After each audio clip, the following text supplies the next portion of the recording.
আসসালামু আলাইকুম প্রিয় দর্শক। অন্য মঞ্চের আলাপচারিতায় আপনাদের সকলকে আমন্ত্রণ জানাচ্ছি। প্রিয় বন্ধুরা, প্রীতি, সালাম এবং শুভেচ্ছা নেবেন। হিটলারের বন্দি শিবিরের কথা আমরা অনেক শুনেছি, অনেক পড়েছি, বিভিন্ন সিনেমায় দেখেছি। কিন্তু আধুনিক যুগের সেই হিটলার, সেই বন্দি শিবির ফিরে এসেছে ইনুসের বন্দি শিবির হয়ে। আপনারা কারাগারের বিভিন্ন নির্যাতনের খবর ইতিমধ্যেই বিভিন্ন সূত্রে পাচ্ছেন। বিশেষ করে আওয়ামী লীগ, ছাত্রলীগ সহ বঙ্গবন্ধুর সৈনিকদের কারাগারে ভীষণ নির্যাতন চলছে। তাদের অনেককেই 50 দিন, 60 দিন, 70-80 দিনের মতো একাধারে রিমান্ডে রাখা হয়েছে বা ব্রেক দিয়ে দিয়ে রিমান্ডে নেওয়া হয়েছে, এবং অনেককেই ফাঁসির আসামির কন্ডেম সেলে রাখা হচ্ছে। এরকম নানা রকমের টর্চার চলছে। খাবারের কথা আপনারা শুনেছেন, খুব সামান্য খাবার দেওয়া হয়, বিশেষ করে যারা নর্মাল সেলে থাকে সাধারণ কয়েদিদের সাথে। তারা মানবেতর জীবন যাপন করছে এবং ধারণ ক্ষমতার 3 থেকে 4 গুণ কয়েদি এই মুহূর্তে বাস করছে। আওয়ামী লীগের 3 থেকে 4 লাখ লোক ইতিমধ্যে গ্রেপ্তার হয়েছে এই 15-16 মাসে। ইনুস বলেছিল সে দারিদ্রকে জাদুঘরে পাঠাবে। দারিদ্রকে জাদুঘরে না পাঠিয়ে, দারিদ্র একদিকে বাংলাদেশে যেমন বাড়ছে, তিনি গণতন্ত্র, মানবাধিকার, বাক স্বাধীনতা এই বিষয়গুলোকে সাফল্যের সাথে জাদুঘরে পাঠাচ্ছেন। এই কথাগুলো এ কারণেই বললাম, আপনারা নিশ্চয়ই চেনেন জুনায়েদ আহমেদ পলক আওয়ামী লীগ সরকারের আমলে আইসিটি প্রতিমন্ত্রী ছিলেন। এই পলক ছেলেটাকে মানে এমন ভাবে নির্যাতন করা হয়েছে, এতবার তাকে রিমান্ডে নেওয়া হয়ে গেছে, এবং সেই রিমান্ডে তাকে মানসিক নির্যাতন তো করেছেই, শারীরিকভাবেও নির্যাতন করেছে বহুবার।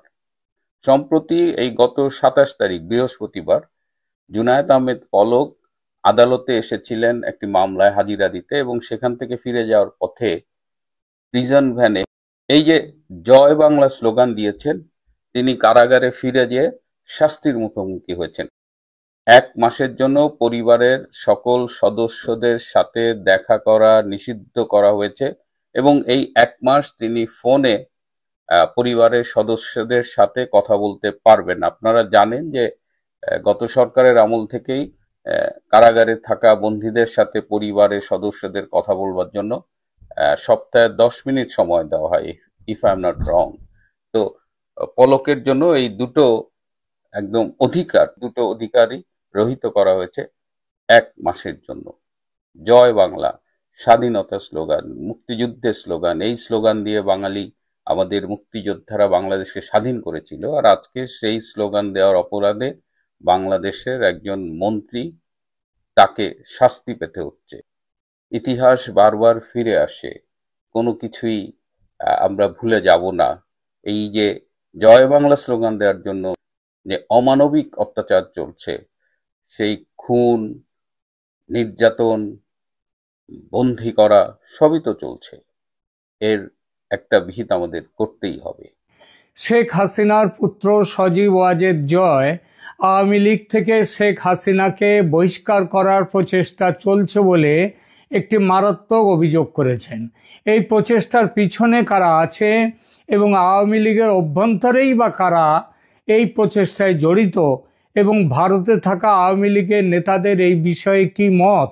প্রিয় দর্শক, একটি তেমন পুরনো নয় ঘটনার কথা আপনাদের মনে করিয়ে দিচ্ছি। 2025 সালের এই বছরেরই 21শে মার্চ মধ্যরাতে জাতীয় নাগরিক পার্টির এনসিপির মুখ্য সংগঠক হাসনাত আবদুল্লাহ ফেসবুকে একটি বিস্ফোরক পোস্ট দেন। তখনও কিন্তু জাতীয় নাগরিক পার্টি তৈরি হয়নি, তখনও তিনি ছাত্র বৈষম্য বিরোধী ছাত্র জনতার ছাত্র নেতা। তিনি লেখেন যে 11ই মার্চ দুপুর 2:30টায় তাকে এবং আরও দুজনকে সেনানিবাসে ডেকে নিয়ে রিফাইন্ড আওয়ামী লীগ বা পরিশুদ্ধ আওয়ামী লীগ গঠনের একটি পরিকল্পনার কথা বলেন সেনাপ্রধান ওয়াকার উজ্জামান। হাসনাত আবদুল্লাহর সেই ফেসবুক পোস্টে লেখা ছিল, কিছুদিন আগে আমি আপনাদের বলেছিলাম যে রিফাইন্ড আওয়ামী লীগ নামে নতুন একটি ষড়যন্ত্র নিয়ে আসার পরিকল্পনা চলছে। এই পরিকল্পনা পুরোপুরি ভারতের। সাবের হোসেন চৌধুরী, শিরিন শারমিন চৌধুরী এবং তাপসকে সামনে রেখে এই পরিকল্পনা সাজানো হচ্ছে।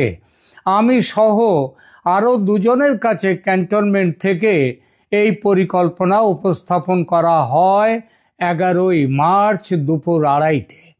আমাদের প্রস্তাব দেয়া হয় আসন সমঝোতার বিনিময়ে আমরা যেন এই প্রস্তাব মেনে নিই। হাসনাত আরও অভিযোগ করেন যে তাদের বলা হয়েছে ইতিমধ্যে একাধিক রাজনৈতিক দল শর্ত সাপেক্ষে আওয়ামী লীগ পুনর্বাসনে রাজি হয়েছে এবং একটি বিরোধী দল থাকার চেয়ে একটি দুর্বল আওয়ামী লীগ সহ একাধিক বিরোধী দল থাকাটা নাকি ভালো। হাসনাত আবদুল্লাহর ওই পোস্ট থেকে যে বিষয়গুলি বেরিয়ে এলো তা এরকম: 1, রিফাইন্ড বা পরিশুদ্ধ আওয়ামী লীগ গঠনের চেষ্টা চলছে। 2, সেনাপ্রধান এই চেষ্টার অন্যতম অংশীদার। 3, পরিকল্পনা পুরোপুরি ভারতের তৈরি।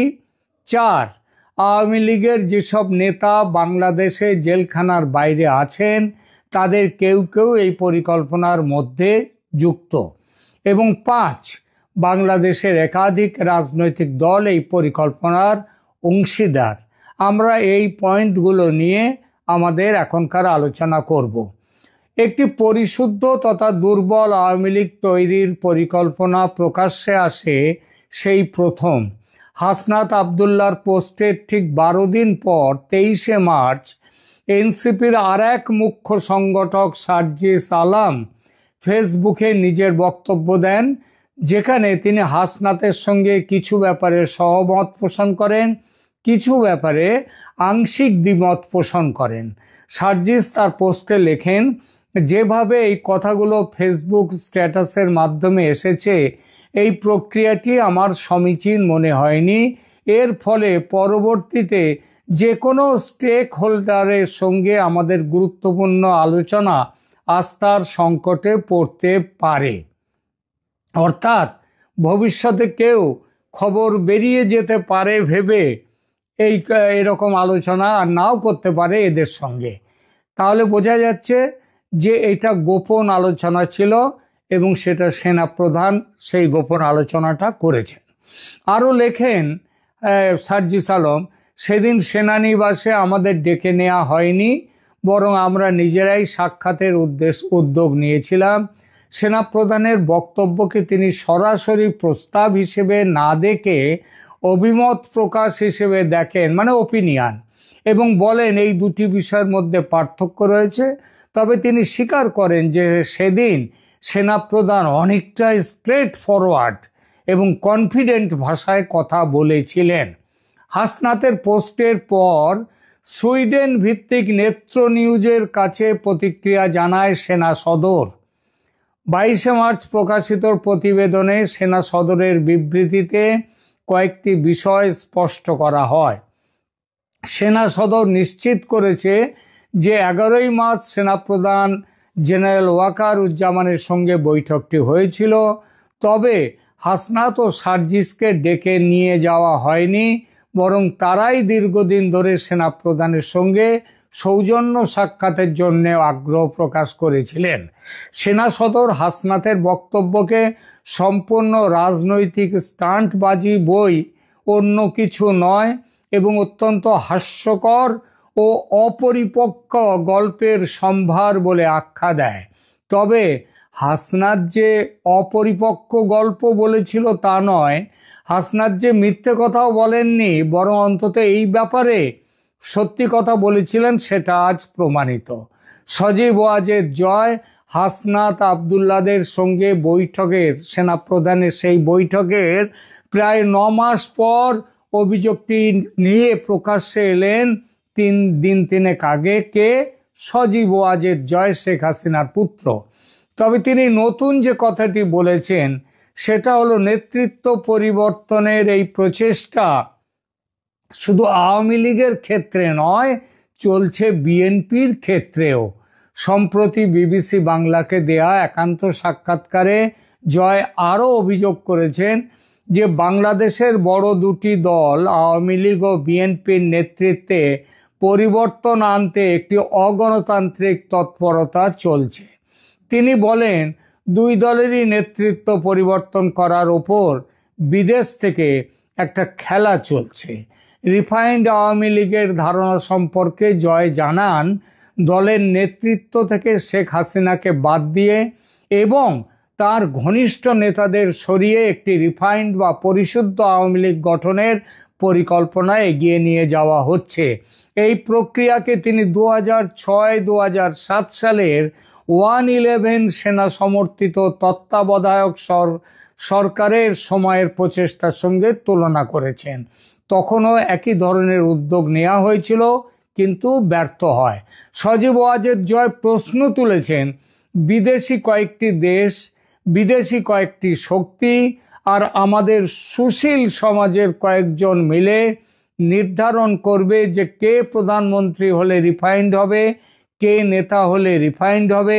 এটা কি বাংলাদেশের জনগণ চায়? কারা এই পরিকল্পনায় জড়িত বলে তার অভিযোগ? না, তিনি কারো নাম করেননি, শুধু বিদেশি শক্তি বলেছেন। আর বলেছেন দেশের মধ্যেও কিছু শক্তি। বিদেশি শক্তির নাম করলে রাজনৈতিকভাবে ক্ষতি হতে পারে ভেবেই যে তিনি কারো নাম করছেন না, সেটা বোঝা যায়। যেমন শেখ হাসিনাও আমেরিকার নাম এখন করেন না, আগে করেছিলেন, কিন্তু এখন করেন না। তার পতনের মূলে আমেরিকার কথা তিনি বলেন না। তো সজীব ওয়াজেদ জয়ও এটাই ভেবে যে এই মন্তব্য করেছেন, কারণ নাম করেননি, সেটা বোঝা যায়। তবে আমাদের ক্ষেত্রে তো আমরা যারা ইউটিউব করি তাদের ক্ষেত্রে তো কোনো বাধা নেই, সুতরাং নাম আমরা নিতেই পারি। কেননা সত্যিটা জানার অধিকার আছে সাধারণ মানুষের। 11ই মার্চের সেনানিবাসের বৈঠকে হাজির ছিল দুটি পক্ষ। প্রথম পক্ষ সেনাপ্রধান। রিফাইন্ড আওয়ামী লীগের প্রস্তাব প্রথম প্রকাশ্যে আনেন তিনি। ওয়াকারুজ্জামান এই প্রক্রিয়ার মাথা কিনা বলা যায় না, তবে অন্যতম প্রধান সমর্থক যে তিনি, সেটা নিঃসন্দেহে বলা যায়। আর দ্বিতীয় পক্ষ হলেন তখনকার ছাত্রনেতা এবং বর্তমানের এনসিপি দলের নেতারা। হাসনাত আবদুল্লাহর পোস্ট থেকে বোঝা যায় তাদের কাছে আওয়ামী লীগ নামটি একেবারেই অস্পৃশ্য, তা সে পরিশুদ্ধ ফরম্যাটে হলেও, অর্থাৎ তারা ওই পরিশুদ্ধ আওয়ামী লীগ তৈরির প্রচেষ্টায় যুক্ত নয়। হাসনাতের পোস্টে আরেকটি নজর করার মতো বক্তব্য ছিল, সেটা হলো আওয়ামী লীগ দলের অভ্যন্তরের কয়েকটি নাম যারা এই পরিশুদ্ধ লীগ সংক্রান্ত লীগের যে চক্রান্ত বা পরিকল্পনার সঙ্গে যুক্ত। হাসনাত এই নামগুলো নিয়ে এসেছিলেন, কেননা সেনাপ্রধানের সঙ্গে নিশ্চিতভাবেই এই নামগুলি নিয়ে আলোচনা হয়েছিল। সেনাপ্রধান নিজে যখন এর উদ্যোক্তা, তখন তিনি এই নামগুলো কিন্তু হাসনাত সার্জিস ওদেরকে দিয়েছিলেন। এরা হলেন কারা? এই নামগুলো আওয়ামী লীগের ভেতরের নাম। এরা হলেন, যেগুলো হাসনাত লিখেছেন, প্রাক্তন স্পিকার শিরিন শারমিন চৌধুরী, প্রাক্তন মন্ত্রী তথা শেখ হাসিনার প্রাক্তন রাজনৈতিক সচিব সাবের হোসেন চৌধুরী, ঢাকা দক্ষিণ সিটি কর্পোরেশনের প্রাক্তন মেয়র শেখ ফজলে নূর তাপস। আমাদের পরবর্তী আমরা যে সমস্ত কথা এখানে দেখেছি, আমাদের তদন্তে আমাদের এতে উঠে এসেছে, কিন্তু এই নামগুলোই উঠে এসেছে। হয়তো সব নাম সেদিন বলেননি সেনাপ্রধান, আরও কয়েকটি নাম থাকতেও পারে। কাদের উদ্যোগে এই পরিকল্পনা বা কারা এই পরিকল্পনা করছে? হাসনাত বলেছিলেন এই পরিকল্পনা পুরোটাই ভারতের। এটা এজন্যই গ্রহণযোগ্য নয়, কারণ ভারত জানে বাংলাদেশের শাসন ক্ষমতায় শেখ হাসিনা থাকলে উত্তর পূর্বের রাজ্যগুলিতে নাশকতামূলক কাজ আর হবে না, সুরক্ষায় অনেকটা নিশ্চিন্ত থাকা যাবে। এই সুরক্ষা আওয়ামী লীগ ছাড়া বাংলাদেশের আর কোনো রাজনৈতিক দল দিতে পারবে না, পারেনি। আর আওয়ামী লীগকে ক্ষমতায় আসতে গেলে নেতৃত্বে হাসিনার থাকাটা জরুরি, বিশেষত বর্তমান পরিস্থিতিতে। সুতরাং আওয়ামী লীগ মাইনাস হাসিনা, এটা ভারতের এমন কোনো ভূমিকা এই পরিকল্পনায় থাকতেই পারে না। জয় বলেছেন বিদেশি কয়েকটা দেশ, বিদেশি কয়েকটি শক্তি আর আমাদের সুশীল সমাজের কয়েকজন। সুশীল সমাজের কয়েকজন বলতে কাদের নাম করেছেন সেটাও কিন্তু বলেননি। আমার দৃঢ় ধারণা সেনাবাহিনীকেও এখন তারা চটাতে চান না। সুতরাং সুশীল সমাজ মানেই ওই সেনাবাহিনীকেই হয়তো তিনি মিন করেছেন। এর বাইরে আর কোনো সুশীল সমাজের আর কারো এখন এই মুহূর্তে বাংলাদেশে ফুটো করি দাম নেই। এই বিদেশি শক্তি বলতে তাহলে কারা? মুখ্যত আমেরিকা। এটাও বলার অপেক্ষা রাখে না, কারণ হাসিনা সরকার উৎখাতের মূল ছিল আমেরিকা। শেখ হাসিনার মেরুদণ্ড শক্ত ও সোজা এমন মানুষ ক্ষমতায় এলে আমেরিকার অসুবিধে, আর আমেরিকার সঙ্গে আছে পাকিস্তান, তুরস্ক। আজকাল বাংলাদেশে তুরস্কের খুব দাপাদাপি, তাদের গোয়েন্দা সংস্থা MIT খুব আসছে বাংলাদেশে। আমেরিকা চায় না যে শক্ত মেরুদণ্ডের কোনো মানুষের হাতে থাকুক বাংলাদেশ। কোনো দেশেই নেতৃত্বে শক্তপোক্ত মানুষকে পছন্দ নয় আমেরিকার। তারা চায় জো হুজুর সরকার।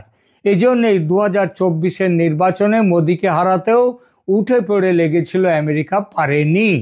জয়ের এই বিদেশি শক্তির ইশারা ভারতের দিকে তাকিয়ে যে করা হয়নি সেটা পরিষ্কার হলো দুদিন আগে।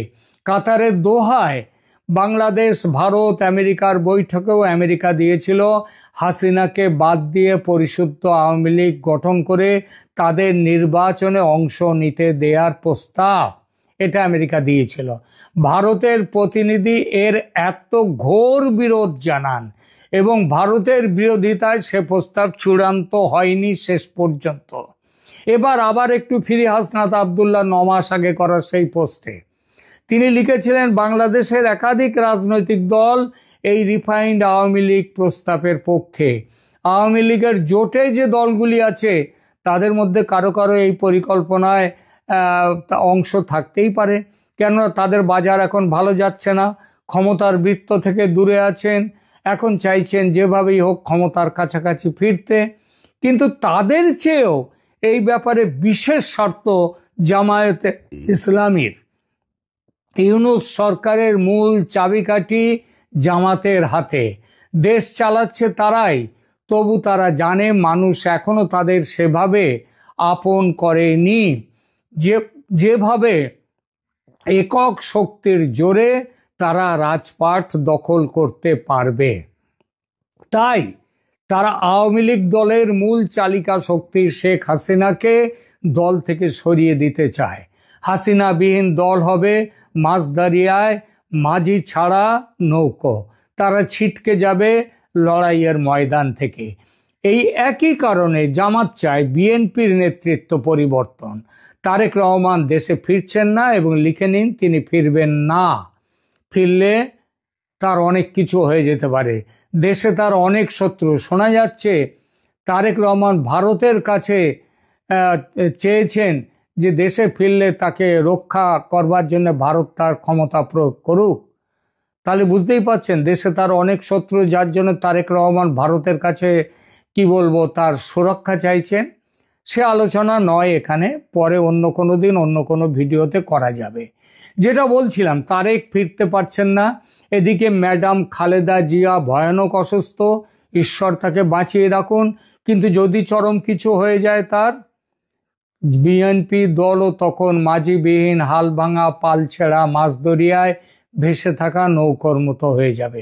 জামাতের আশা পুরোপুরি পূর্ণ হওয়ার পরিস্থিতি।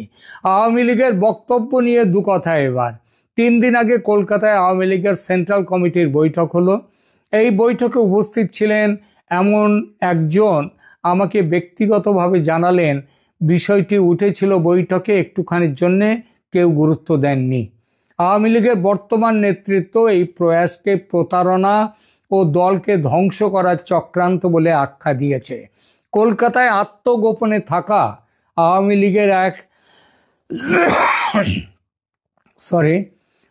লীগের এক যুগ্ম সাধারণ সম্পাদক আনন্দবাজার পত্রিকাকে বলেছেন, হাসিনাহীন আওয়ামী লীগ টিকবে না। আদতে আওয়ামী লীগকে ধ্বংস করাই এই এদের লক্ষ্য। এখনকার মতো বাংলাদেশের রাজনীতি আজ এক অদ্ভুত দ্বিধাবিভক্ত বাস্তবতায় দাঁড়িয়ে। একদিকে বিএনপির ভারপ্রাপ্ত চেয়ারম্যান তারেক রহমান দেশে ফিরতে পারছেন না বলে নিজেই ফেসবুকে জানিয়েছেন। অন্যদিকে ক্ষমতাচ্যুত সাবেক প্রধানমন্ত্রী শেখ হাসিনাকে দেশে ফিরিয়ে আনার জন্য রাষ্ট্রীয় প্রচেষ্টা চলছে, অথচ বাস্তবে সেটিও অনিশ্চিত। দুই নেতার অবস্থান দুই মেরুতে হলেও তাদের ঘিরে যে রাজনৈতিক বাস্তবতা তৈরি হয়েছে সেখানে একটা মিলে স্পষ্ট। বাংলাদেশের ট্রানজিশন রাজনীতিতে এখন আর কারো ব্যক্তিগত ইচ্ছা বা ঘোষণাই চূড়ান্ত নয়, সিদ্ধান্ত নির্ধারিত হচ্ছে বহুপক্ষীয় আন্তর্জাতিক ও অভ্যন্তরীণ সমীকরণের ভেতর থেকে। বেগম খালেদা জিয়ার দীর্ঘদিনের অসুস্থতা, গত কয়েক দিনের আশঙ্কাজনক শারীরিক অবস্থা, হাসপাতালের বেডের পাশে ছেলের উপস্থিতি নিয়ে জনমনের স্বাভাবিক এবং মানবিক প্রত্যাশা তৈরি হয়েছিল। ছাত্র জনতার আন্দোলনের 15 মাস পর আওয়ামী লীগ সরকারের পতনের পর বিএনপিকে নতুন করে সংগঠিত করার এই কঠিন সময়টায় অনেকেই ধরে নিয়েছিলেন কন্যা নেত্রী যখন প্রায় অচল, তখন ছেলে নেতা অবশেষে মাঠে ফিরবেন। দলের ভেতরে বাইরে, সামাজিক যোগাযোগ মাধ্যমে, এমনকি আন্তর্জাতিক মহলেও এই প্রত্যাবর্তনের সম্ভাবনা ঘিরে নানা বিশ্লেষণ শুরু হয়েছিল। কিন্তু সব জল্পনা কল্পনার ভিড়ে তারেক রহমানের নিজের ফেসবুকে স্ট্যাটাস ঠিক বিপরীত বার্তাই দিল। তিনি স্পষ্ট ভাষায় জানালেন, মায়ের স্নেহস্পর্শ পাওয়ার আকুতি তারও আছে, কিন্তু দেশে ফেরা তার একক নিয়ন্ত্রণাধীন কোনো সিদ্ধান্ত নয়। এ এক বাক্যে ভেঙে গেল সেই প্রচলিত ব্যাখ্যা যেখানে সব দায় চাপিয়ে দেওয়া হতো মামলার উপর, নিরাপত্তার ঝুঁকির উপর কিংবা আওয়ামী লীগ আমলের কথিত বাধা বিপত্তির উপর। এখন যখন মামলা নেই, নিরাপত্তা নিশ্চিত করতে বুলেট প্রুফ গাড়ি থেকে শুরু করে অস্ত্রের লাইসেন্স আবেদনের তথ্য পর্যন্ত সংবাদ মাধ্যমে চলে এসছে, আর অন্তর্বর্তী সরকার সরাসরি জানিয়েছে তাদের কোনো আপত্তি নেই, তখনও যদি তিনি ফিরতে না পারেন তাহলে বুঝতে হবে হিসেবটা ঢাকার গণ্ডি ছাড়িয়ে অনেক দূর পর্যন্ত ছড়িয়ে আছে। তারেক রহমানের দেশে না ফেরা নিয়ে যে অনিশ্চয়তা তৈরি হয়েছে তার প্রথম স্তরটি আইনি ও কূটনৈতিক। যুক্তরাজ্যে তার রাজনৈতিক আশ্রয়, সেই আশ্রয়ের শর্তাবলী এবং ব্রিটিশ আইনের বাস্তবতা, এসবই এখন তার রাজনৈতিক গতিবিধিতে প্রভাব ফেলছে। একদিকে তিনি বাংলাদেশের আদালতে সব মামলায় অব্যাহতি পেয়েছেন, কিন্তু অন্যদিকে ট্রানজিশনাল জাস্টিসের নতুন বাস্তবতায় তার নাম নিয়ে আন্তর্জাতিক অঙ্গনে কী ধরনের আলোচনা হচ্ছে সেটিও অজানা নয়। কোনো রাষ্ট্রই চায় না তার মাটিতে দেয়া আশ্রয় পরবর্তীতে তাকে নতুন ধরনের রাজনৈতিক ও আইনি সংঘাতে জড়িয়ে ফেলুক। তাই লন্ডনে থাকা কোনো প্রবাসী নেতার জন্য দেশে ফেরার সিদ্ধান্ত আজ আর স্রেফ বিমানের টিকিট আর সুটকেসের হিসেব নয়, এটি আন্তর্জাতিক আইনি অনিশ্চয়তাকেও ছুঁয়ে যায়। দ্বিতীয় স্তরটি দলীয় রাজনীতির। বিএনপি আজও একটা গভীরভাবে ব্যক্তি নির্ভর দল, কিন্তু সেই ব্যক্তি নির্ভরতাও পুরোপুরি একমুখী নয়। লন্ডন থেকে দূর নিয়ন্ত্রণের যে সংস্কৃতি তৈরি হয়েছে তা একদিকে অনেক নেতার জন্য স্বস্তিদায়ক, মাঠের ঝুঁকি নিলেও চূড়ান্ত দায় দায়িত্ব থাকে অন্য জায়গায়, অন্যদিকে আবার একই দূরত্ব তাদের জন্য কিছুটা নিরাপদ স্বাধীনতারও সুযোগ তৈরি করেছে। দেশে ফিরলে তারেক রহমানকে আবারও সরাসরি সব দ্বন্দ্বের কেন্দ্রে দাঁড়াতে হবে। কাকে প্রাধান্য দেবেন, কাকে দূরে সরাবেন, কোন জোটে যাবেন, কোন জোট থেকে দূরে থাকবেন, নির্বাচন হলে টিকিট দেবেন কাদের হাতে, এই সব সিদ্ধান্ত তখন তার অনলাইন মিটিংয়ের দায় হয়ে থাকবে না, হইবে সরাসরি রাজনৈতিক সংঘর্ষের বিষয়। এই বাস্তবতা বুঝেই অনেকেই মনে করেন বর্তমান অনিশ্চয়তায় লন্ডনের নিরাপদ দূরত্ব বিএনপির একাংশের জন্য যেমন সুবিধাজনক, তেমনি হয়তো নেতার নিজের জন্য কিছুটা সুরক্ষিত। তৃতীয় এবং সবচেয়ে গুরুত্বপূর্ণ স্তরটি আন্তর্জাতিক সমীকরণের। বাংলাদেশের রাজনীতি বহুদিন ধরেই তিনটি বড় প্রিজমের ভেতর দিয়ে দেখা হয়, দিল্লি, ওয়াশিংটন আর বেইজিংয়ের দৃষ্টি দিয়ে।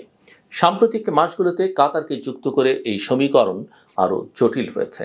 একদিকে কাতার কেন্দ্রিক গ্যাস ও জ্বালানি রাজনীতি, অন্যদিকে শ্রমবাজার ও বৈদেশিক মুদ্রা, আর তার সঙ্গে যুক্ত হয়েছে বঙ্গোপসাগর আন্দামান এলাকার সামরিক ও সামুদ্রিক নিরাপত্তা।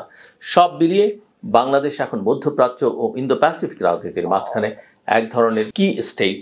এই অবস্থায় যারাই ক্ষমতায় আসুক, যে দলই নেতৃত্ব দিক, তাদের প্রতি আস্থার প্রশ্নটি শুধু ভোট বাক্সে আটকে থাকে না, সেটি চলে যায় নৌ নজরদারি, সামরিক ঘাঁটি, এলএনজি টার্মিনাল আর শ্রমবাজারের কূটনীতিতে।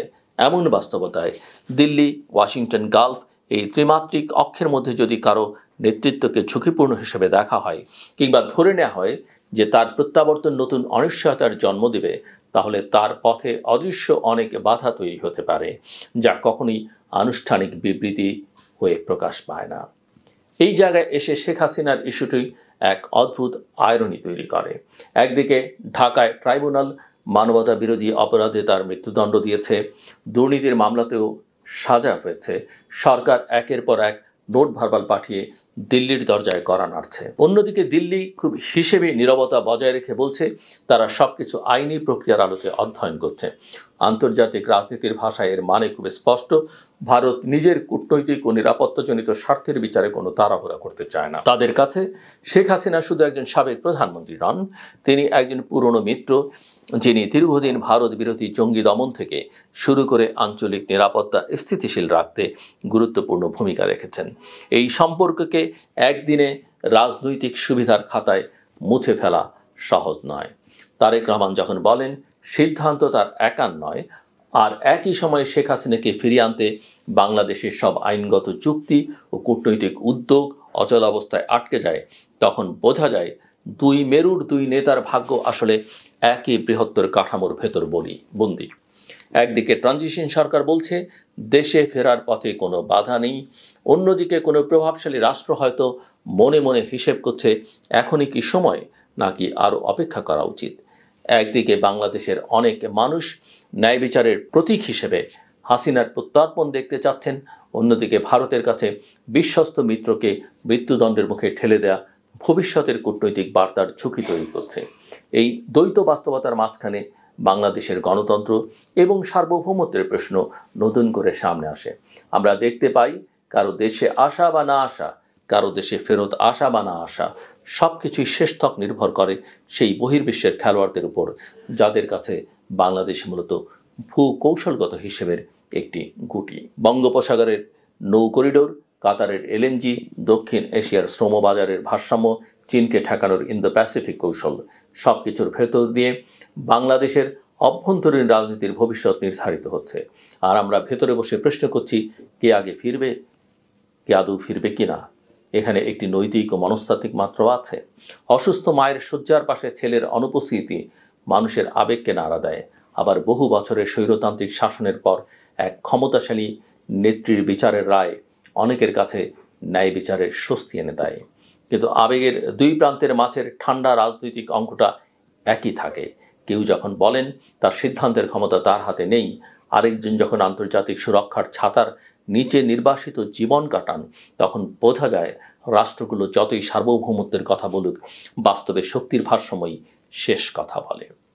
বাংলাদেশের সামনে এখন দুটো বড় চ্যালেঞ্জ। প্রথমত, এই ট্রানজিশনকে এমনভাবে শেষ করা যাতে ভবিষ্যতে আর কোনো রাজনৈতিক নেতার দেশে ফেরার অধিকার বা তাকে প্রত্যর্পণের প্রশ্ন বাইরের শক্তির সদিচ্ছার উপর নির্ভর না করে।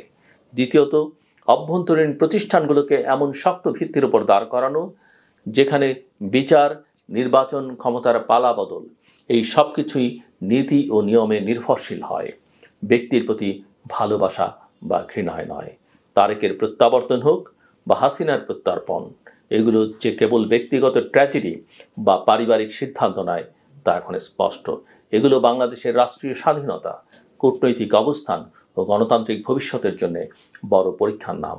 আমরা আসলে অপেক্ষা করছি সেই সময়ের যখন এসব বড় সিদ্ধান্তের শেষ কথা সত্যি ঢাকাতেই লেখা হবে, অন্য কোনো রাজধানীর বোর্ডরুমে নয়। আমার কথা শুনবার জন্য অসংখ্য ধন্যবাদ। আপনাদের সবার জন্য শুভকামনা।